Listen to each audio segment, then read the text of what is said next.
अस्सलाम वालेकुम। मैं डॉक्टर अब्दुल अज़ीज़, ऑन्कोलॉजिस्ट। नमाज हम सब जानते हैं इसकी कितनी बड़ी अहमियत है और मुतअद्दिद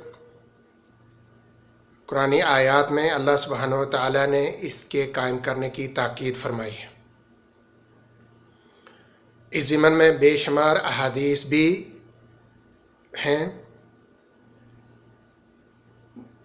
जिनमें इसकी कायम करने और लगातार रेगुलरली कायम करने की ताकीद आई है। आज हम नमाज के जो न्यूरोलॉजिकल बेनिफिट हैं उनमें एक सरसरी तौर पर नज़र डालेंगे और कोशिश करेंगे कि जो इतना नमाज दीन का दूसरा स्तून करार दिया गया है उसके अभी तक जो हैं कौन कौन से न्यूरोलॉजिकल फ़ायदे साबित हुए हैं। वैसे तो बेशुमार फ़ायदे होंगे, लेकिन अब तक जो जिन लोगों ने इस बारे में थोड़ी बहुत रिसर्च की है वो किस नतीजे पर पहुँचे हैं। इसमें सिर्फ़ एक कुरान की आयत जो उसकी तरफ मैं आपकी तवज्जो दिलाना चाहता हूँ। ये सूरह राद की आयत नंबर 28 है।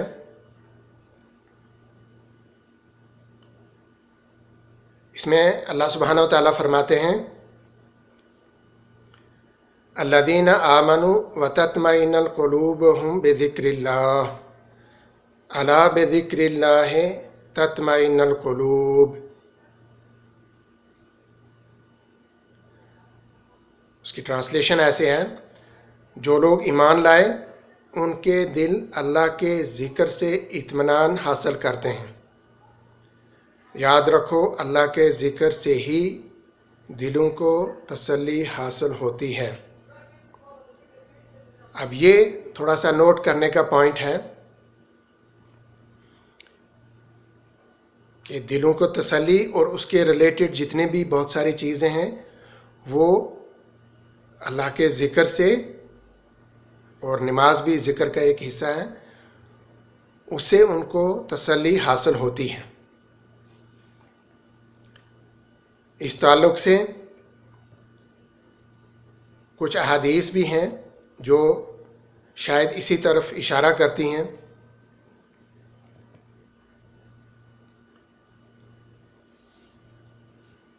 हज़रत अबू हुरैरा रज़ियल्लाहु ताला अन्हु रिवायत करते हैं, क़यामत में बंदा के आमाल में सबसे पहले नमाज देखी जाएगी। अगर वो पूरी हुई तो उसकी नमाज और उसके तमाम आमाल कबूल कर लिए जाएंगे, और अगर वो नाक़िस हुई तो इसकी नमाज और इसके तमाम आमाल रद्द कर दिए जाएंगे।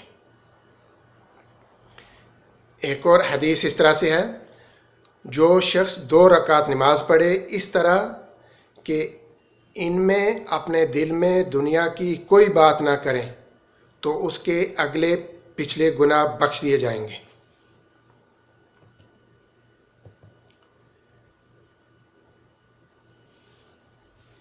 इस ताल्लुक़ से एक और हदीस के अल्फाज यूँ हैं, क्योंकि हर शख्स को उसके आमाल के मुताबिक ही अजर व सवाब मिलेगा, इसलिए नमाज में हर एक का हिस्सा इसी कदर होगा जिस कदर इसने खौफ और खशू अख्तियार किया होगा और ताज़ीम की होगी।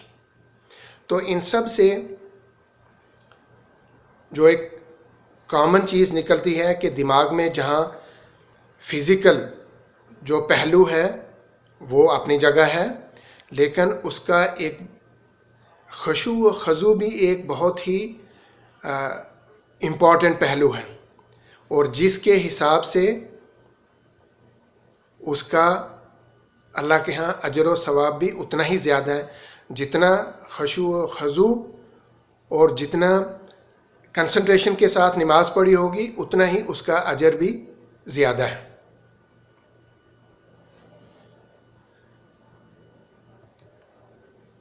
हम सब जानते हैं कि neurological health is a part of general health. जिसकी जनरल हेल्थ अच्छी है उसके पॉजिटिव इफ़ेक्ट न्यूरोलॉजिकल हेल्थ पे भी पड़ते हैं।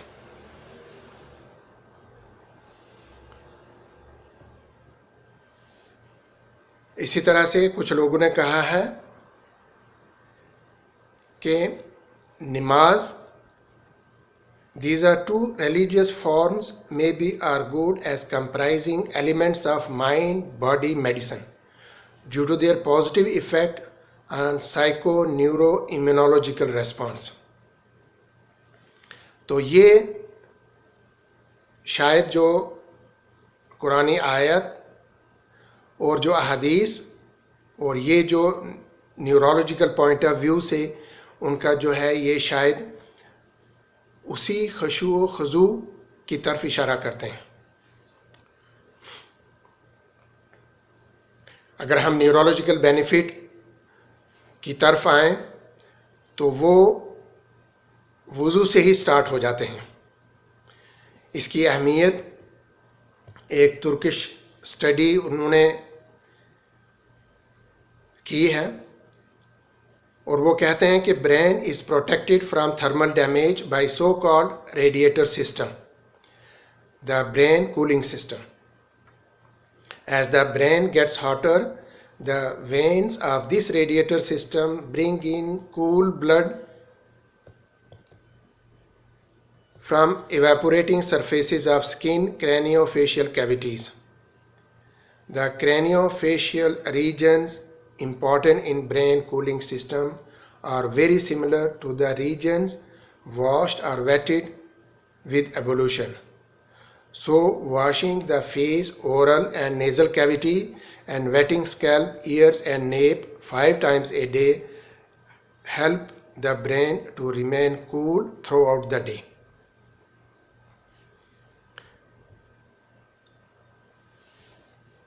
अब हम सब जानते हैं कि नमाज के जो पॉजिटिव इफ़ेक्ट हैं नर्वस सिस्टम पे वो सेंट्रल नर्वस सिस्टम पे भी हैं और पेरिफेरल नर्वस सिस्टम पे भी हैं।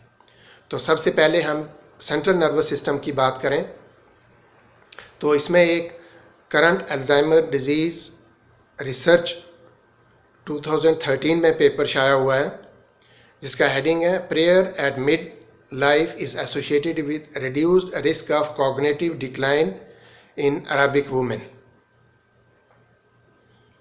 इसमें ये लिखते हैं कि high level of spirituality and religiosity are correlated with lower morbidity and mortality, lower cardiovascular related mortality, enhanced quality of life and well-being, and lower levels of depression and psychological stress. इसमें इन्होंने लगभग 935 लोगों में ये study की है और उसके कंक्लूजन में ये लिखते हैं जिनकी एज 60 ईयर प्लस थी और वो 5 वक्त नमाजी थे। उसके कंक्लूजन में लिखते हैं that our findings suggest that prayer during midlife is associated with lower risk of developing cognitive impairment.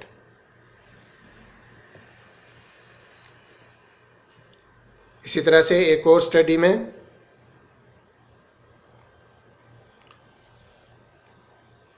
Functioning of Hui Muslims age 60 and over, इसमें ये लिखते हैं इन्होंने लगभग 205 ethnic Hui Muslims age 60 between 60 and 86 years, उनमें इनके जो cognitive function देखे हैं एंड दे वो कंक्लूड करते हैं कि it was found that those in the group who practised 5 times prayer their cognitive functioning was better in comparison to those who did not pray. इसी ताल्लुक से एक और स्टडी जिसका हेडिंग है द इस्लामिक प्रेयर सलात reduces the risk of developing Alzheimer disease.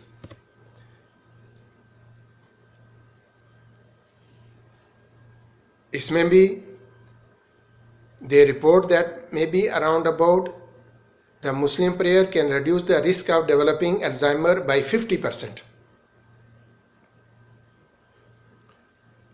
इसमें उन्होंने लगभग 892 मुस्लिम अबोव 65 ईयर जो स्टडी किया है, उसमें लगभग 50-50 male female, 60% female and 50% male. इसके कंक्लूजन में जो इसका ऑथर है, मोरक्कन न्यूरोलॉजिस्ट, वो लिखता है the Quran learning have the potential to enhance intellectual abilities, especially memory as well as linguistic skills। इस तरह की बहुत सारी स्टडीज़ हैं और एक ये जर्नल ऑफ फिजियोलॉजी में शाया हुई है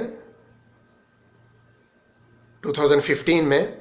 इसका हेडिंग है case series study of neurophysiological effects of Altered state of mind during intense Islamic prayer. इसमें ये कंक्लूड करते हैं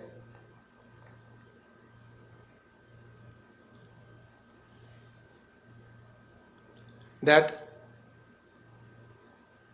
distinct neuroconcentrative technique in which individual focus on a particular idea or object, yani during namaz, it has some positive effect, and they conclude that these results suggest that several coordinated cognitive processes occur during intense Islamic prayer and which has a positive benefit on overall neurological health। इसी तरह की एक और studies में case series examines brain activity during Islamic prayer. इसमें भी वो कंक्लूड करते हैं कि there are several unique characteristics of Islamic prayer, particularly increased activity in the anterior cingulate, which strongly regulates emotions, and the caudate nucleus, which is a part of the reward system in the brain। एक और study में journal of alternative and complementary medicine में ये कहते हैं the effect of Islamic prayer on electroencephalography and its relationship with autonomic nervous system activity. इसके conclusion में ये लिखते हैं high levels of alpha activities were correlated with low levels of anxiety and feeling of calm and positive effect। So Salah practice suggests that the interaction between the central nervous system and ANS during Salah promotes relaxation and minimizes anxiety of individuals who regularly practice Salah। अब इस तरह की बहुत सारी studies हैं जिनमें लगभग similar effect आया है जो दूसरी तरह से, और दे प्रूव्ड ऑन EEG आल्सो। इसके अलावा जो सपोर्टिव केयर इसमें इसके कितने बेनिफिट हैं वो इवेलुएट किए हैं एक स्टडी में जिसका टाइटल है a chaplain led spiritual life review pilot study for patients with brain cancer and other neurodegenerative neurological diseases. और इसमें भी ये लिखते हैं, कंक्लूड करते हैं that for many with serious illnesses including those with brain tumours and other neurodegenerative diseases, spirituality has a key role. उनका general wellbeing में, उनको वो स्ट्रेस कोप अप करने में और उनकी जो फिज़िकल एक्टिविटी को दोबारा रिहेबिलिटेट करने में ये बेहद ही मददगार साबित हुआ है। इसी तरह से एक और में senile dementia from neuro scientific and Islamic perspective. इसमें भी they write that Muslim reciting the Holy Quran have cognitive and rehabilitation benefits as well as being a source of psychological support for stroke patients। और जितनी भी ये neurodegenerative problems हैं इन सब में because इनकी जो क्लिनिकल मैनिफेस्टेशन है आप सब जानते हैं, dementia is a part of that, और उसके अलावा और भी जो उनको प्रॉब्लम होती हैं उन सब में नमाज के पॉजिटिव इफ़ेक्ट काफ़ी सारी स्टडीज़ ने प्रूव किए हैं। उनमें डिप्रेशन है, डिमेंशिया है, इस तरह की और बहुत सारी चीज़ें हैं।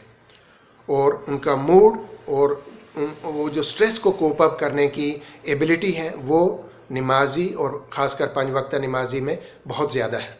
इवन के कुछ स्टडीज़ ने कंपेयर किया है, जो बिल्कुल नमाज नहीं पढ़ता है और जो 1 या 2 पढ़ते हैं, जितनी भी नमाजें ज़्यादा पढ़ते हैं इतना ही उनका यह न्यूरोलॉजिकल बेनिफिट ज़्यादा हो जाते हैं। इसी तरह से पेरिफेरल नर्वस सिस्टम पे जो इफ़ेक्ट है ख़ासकर पोस्चर मेंटेन करने में, ये बहुत सारी स्टडीज़ से है कि नमाजी आदमी में जो नॉर्मल वो पोस्चर मेंटेन करता है, वो जो नहीं पढ़ता है उसके कंपैरेटिवली बहुत ईजिली वो पोस्चर मेंटेन कर लेता है। और उसके अलावा जो पोस्चर और बैलेंस मेंटेन करने में इस तरह की डिजीज़ जैसे जिसको स्ट्रोक हो गया या और पेरिफेरल न्यूरोपैथीज़ हो गई या सर्वाइकल स्पाइंडलोसिस है या लंबर डिस्क प्रोलैप्स और इस तरह की जो चीज़ें जिनमें मसल वीकनेस और पोस्चर वगैरह मेंटेन करने की मुश्किल होती है, नमाजी में ये सब चीज़ें बेहद ही फ़ायदेमंद साबित हुई हैं। उसके अलावा हम सब जानते हैं कि नमाज की वजह से मसल्स की और जोड़ों की भी एक्सरसाइज होती है, जॉइंट्स की, और वो भी बैलेंस मेंटेन करने में काफ़ी मददगार साबित होते हैं। लास्ट में जो रिहैबिलिटेटिव एस्पेक्ट है मेडिसिन का एल्डरली पेशेंट में या स्ट्रोक से या इस तरह की और जिनको रिहैबिलिटेशन की ज़रूरत पड़ती है, उनमें नमाज की वजह से स्टडीज़ आई हैं ऐसी कि नमाज की वजह से वो इमोशनली बहुत स्ट्रांग हो जाते हैं। और जो आपने किसी को हेमीप्लेजिया है, किसी को जॉइंट की प्रॉब्लम है, तो उसको भी इम्प्रूव करने में नमाज बहुत ही मुफीद साबित हुई है। इन सब स्टडी से हमने देखा कि नमाज के न्यूरोलॉजिकल बेनिफिट बहुत सारे हैं। ये जो लिटरेचर में आज तक जो लिटरेचर है उसमें ये थोड़ी सारी स्टडीज़ मैंने आपके साथ ज़िक्र की, और हमारा ईमान है कि इसके अलावा भी अल्लाह ने कितने ही फ़ायदे हमारे लिए इसमें रखे हैं न्यूरोलॉजी के ही, जो हमें आज तक पता नहीं है और फ्यूचर में शायद उनका पता चलेगा। इसी ज़िमन में, क्योंकि ये बहुत सारी स्टडीज़ हैं जो इस एस्पेक्ट से जिन्होंने इवेलुएट किया है, और इससे ही एक नई न्यूरोलॉजी की ब्रांच निकली है जिसका नाम न्यूरोथियोलॉजी है। और वो लिखते हैं, this is an emerging discipline that integrates religious and spiritual concept with neurological and neurophysiological analysis. So ये एक ब्रांच है मेडिसिन न्यूरोलॉजी की जो इस रिलीजियस एस्पेक्ट से सारी चीज़ें देखती है, और फ्यूचर में इस ज़िमन में क्या क्या चीज़ें आएंगी वो बाद में ही पता चलेगा। तो हमने देखा नमाज के जहाँ कुरान में और अहदीस में बेशुमार ऐसी चीज़ें हैं, ज़ोर है उन पर कि खुशू और खजू के साथ पढ़ने का, और अब न्यूरोलॉजी और मेडिकल साइंस ने भी इस खुशू और खजू के न्यूरोलॉजिकल बेनिफिट जो हैं वो साबित करने शुरू कर दिए हैं। उनमें डिमेंशिया है, उनमें जो इमोशनल अपने जो मॉरल ऊंचा रखने का है, पेरिफेरल न्यूरोपैथीज़ के जो इम्प्रूव करने का है, जो हेमीप्लेजिया और इस तरह के लोगों में जो रिहेबिलिटेटिव एस्पेक्ट से जो है वो न्यूरोलॉजी के सारे एस्पेक्ट जो आदमी 5 वक्ता नमाज पढ़ता है उसमें इनके इम्प्रूव होने में, सिम्टोमेटिक इम्प्रूव होने में बेहद ही मददगार साबित हुआ है। और बहुत सारी चीज़ें जो डिमेंशिया और डिप्रेशन और इस तरह की जो बाकी जो ये बहुत सारी न्यूरोलॉजिकल डिजीज़ की कॉमन मैनिफेस्टेशन है, उनको प्रिवेंट करने में और उनको बाद में इम्प्रूव करने में भी नमाज का बेहद ही इम्पॉर्टेंट जो है वो इम्पॉर्टेंट साबित हुई है। इससे ज़ाहिर है कि हमारे क्रिएटर ने जहाँ हमारे लिए जो चीज़ें मुकर्रर की हैं उनमें हमारे रूहानी फ़ायदों के अलावा फ़िज़िकल फ़िटनेस के भी बेहद ही फ़ायदे रखे हैं। अल्लाह से दुआ है कि हमें अल्लाह के अहकाम पर कारबंद रहने की हिम्मत और तौफीक अता फरमाए। और आज के इस रिव्यू से न्यूरोलॉजिकल पॉइंट ऑफ व्यू से मुझे उम्मीद है कि बहुत सारे लोगों के खुशू व खुजू ज़्यादा करने में ये मददगार साबित होगी, और जो पढ़ते हैं उनका खुशू व खुजू ज़्यादा करने में मदद मिलेगी, और जो नमाज नहीं पढ़ते हैं उम्मीद है वो भी नमाज पढ़ने में दिलचस्पी का ज़रिया बनेगी ये स्टडीज़। इसमें अगर कोई गलती हो, अल्लाह से दुआ है अल्लाह मुझे वो माफ़ करे और इसका जो मैसेज है वो सब तक पहुंचने में मदद करें। अस्सलामु अलैकुम व रहमतुल्लाहि व बरकातुहू।